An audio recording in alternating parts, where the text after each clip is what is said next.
Vamos lá, gente. Questão 5 de Química, FUVEST 2025, segunda fase. Deixa eu dobrar aqui a folhinha, né, não? Para a gente poder ficar mais fácil de ver. A geração de eletricidade limpa, barata e constante é algo essencial para o desenvolvimento sustentável. Dispositivos eletrônicos portáteis funcionam em geral com baterias químicas que precisam ser constantemente recarregadas e têm vida útil limitada. Uma alternativa promissora para a substituição de baterias químicas em dispositivos portáteis vem surgindo com o desenvolvimento de baterias nucleares, como a mostrada na figura 1, constituídas por emissor de radiação beta, como o níquel 63 e um semicondutor. Que loucura, não, gente? É uma reação química, gente. Por que o povo fala que não é, né? Mas tudo bem. A energia da radiação beta excita os elétrons do semicondutor, criando lacunas onde antes havia elétrons. Esses pares de lacunas elétrons geram uma diferença de potencial que pode ser aproveitada na forma de eletricidade. Sabendo que a capacidade de blindar a radiação de um material está relacionada à sua densidade, como mostrado na figura 2, e que o revestimento da bateria é feito de aço inoxidável, cuja densidade é 7.500 kg por metro cúbico, explique-se a utilização dessa bateria deixará o usuário exposto a algum risco radiológico. Aí que ele coloca, gente, no item A, considere que as placas têm a mesma espessura, massa do elétron vale tanto e, portanto, pode ser desprezada.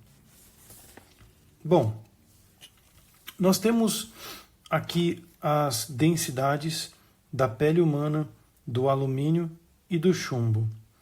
Nota-se que a partícula beta ela não ultrapassa o alumínio, com densidade de 2.700 kg por metro cúbico.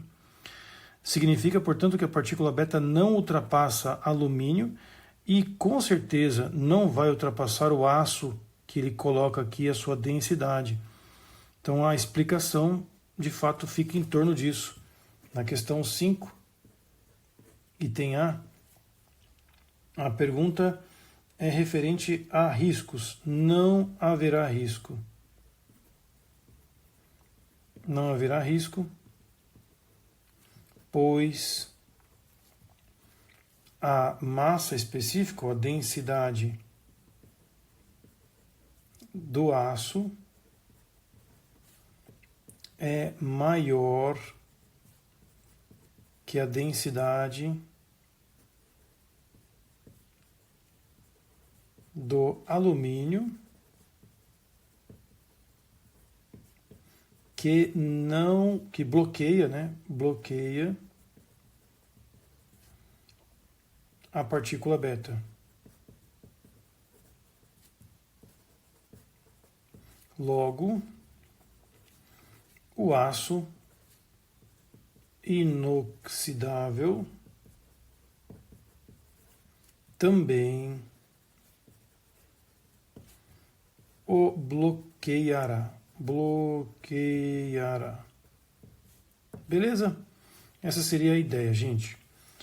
No item B, desenhe na folha de respostas a evolução ao longo do tempo do número de átomos de níquel e de cobre presentes em uma bateria nuclear de níquel, sabendo que o cobre 63 é um isótopo estável.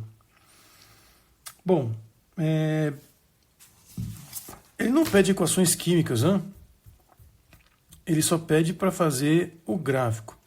Eu acho sacanagem a FUVEST cobrar isso, cara, porque exige uma noção matemática muito profunda de decaimento radioativo, que é a cinética da reação. Eu estou caçando aqui tabela periódica e eu estou vendo que não tem nessa prova, né? Mas tudo bem. Então, como é que você responderia isso? Lá na resposta, você tem isso aqui, né?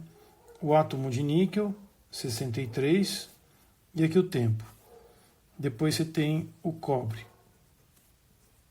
63 e tempo. O decaimento radioativo, gente, ele segue uma função exponencial do tipo e elevado a menos alguma coisa. Então você teria um decaimento mais ou menos assim em função do tempo, começando com um valor alto e vai caindo.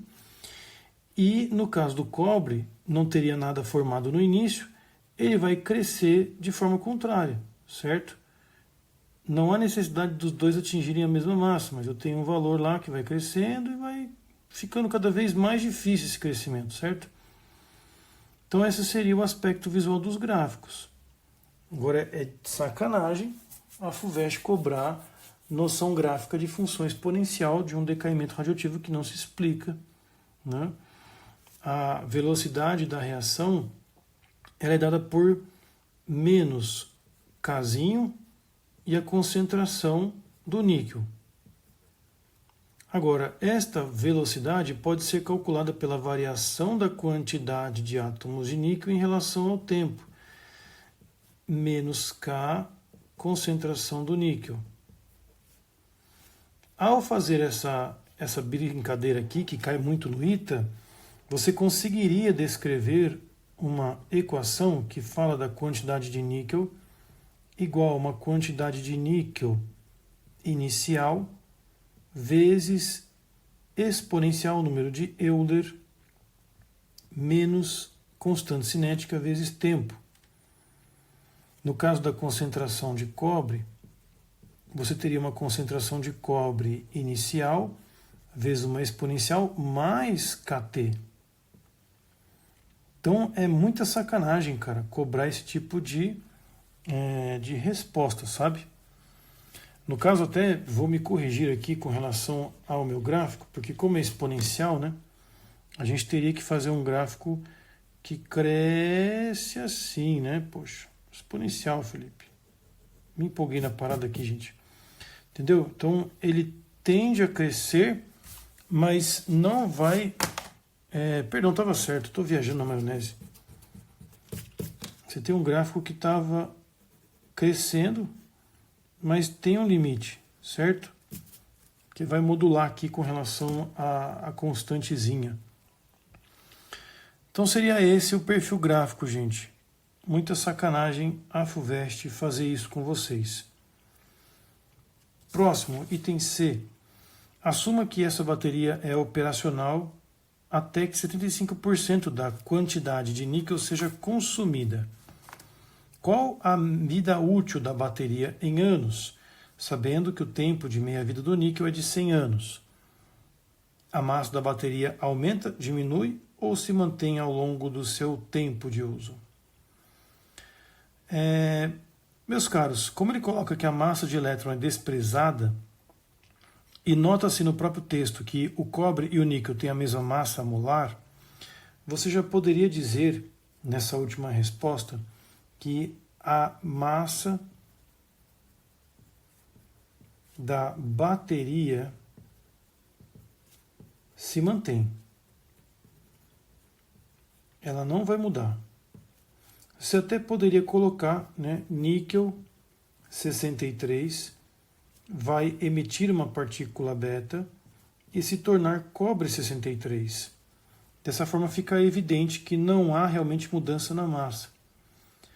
Agora, com relação à vida útil desse carinha, vamos fazer uma análise aqui. Se você tem 100% que se refere ao níquel, 63, e 0% de cobre, 63, você sabe que quando passa uma meia-vida, essa coisa diminui pela metade. E aí o níquel, né, vai caindo. Ao mesmo tempo, quando passa meia-vida, vai aumentar a quantidade de cobre, porque não tinha nada. Com o passar de mais meia-vida, você vai para 25% e aqui passa para 75%. É aqui que está a sacanagem. Assuma que essa bateria é operacional até que 75% da quantidade de níquel seja consumido. Depois de 2 meia-vidas, ele perdeu 75%. tanto que gerou 75% no caso de cobre. Como são duas meia-vidas, né, o tempo total é o número de meia-vidas vezes o valor dela. Então são duas meia-vidas, cujo valor é 100. Então, pela teoria, né, você tem 200 anos aí de bateria, né? Bem robusta essa bateria. Espero que tenha ficado claro a resolução, meus caros. Era uma análise tranquila de decaimento e uma constatação fácil também, sem necessidade de equações, mas aqui fica bem claro. Com relação às equações, meus caros, fica essa observação. O decaimento ele vai acontecendo numa função exponencial e o contrário acontece aqui com o cobre, que vai crescendo, mas não exageradamente, né? Tem uma dosagem aqui. Beleza, queridos? Valeu, vamos para a próxima.